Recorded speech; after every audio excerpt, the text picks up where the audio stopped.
Керемет. Қош келдіңіздер. Қонақтарымыз келіп жатыр. Қош келдіңіздер. Балалар қайда?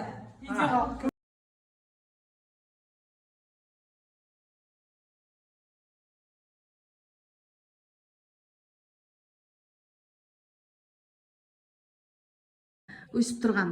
Мынаны өсіру керек екен деп ойластырдым да. Содан алып келдім да. Келіп өсірдім. Қанша жылда мынандай болды? Бір үйден көрдім осылай өсіп тұрған. Неше жылда дайын болды? Мынау бар ғой 2 жыл. 2 жылда. 2 жылда өсіп. Жақсы. Тез өседі. Тез өседі. Енді бұл қалай кетіп бір түрі. Раушан апамыз Дүйсенбайға келіп, біздің қысқаларымызды көріп жүр. Керемет. Ұнап ма?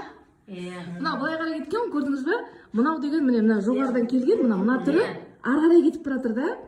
Ары қарай келгенде мына жерде кейін қарай қайтардық, көрдіңіз бе? Ал ар жақтан келген, ана жақтан келгенде келдік те мына жерден кейін қарай қайтардық. Мына өсіп тұр ғой мінекей, жібіне қарай байлайды. Байлаған мынаны жібін, көріп тұрсыздар ма? Жасыл жіп қой. Соны байлаған менің Шапағат деген інім, бойы ұзын, ең кіші бауырым бар. Соған деген істеп берген ғой бізге деген. Ал біздің қысқы бағымыз осы. 2018-2017-те біздер осы жерге келдік, октябрьде. 2018-ден бастап отырғыздық, алып келдік. Мына 2018-ден бастап. Мына гүлдер көп, денежный дерево. Қараса тез өседі. Сосын тұрмалар мына терезенің алдында тұрған.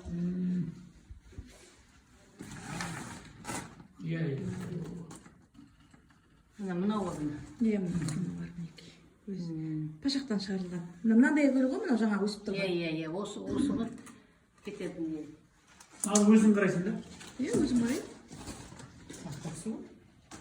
Жақсы көремін гүлдерді.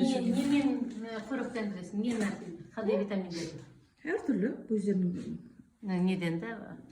Гүл магазинде, Фиалка деген магазинде бар, содан аламын да, бар. Негізі көктемде, сосын күзде 2 мезгіл бар ғой. 2 мезгіл топырағын ауыстырып отырсаң, су.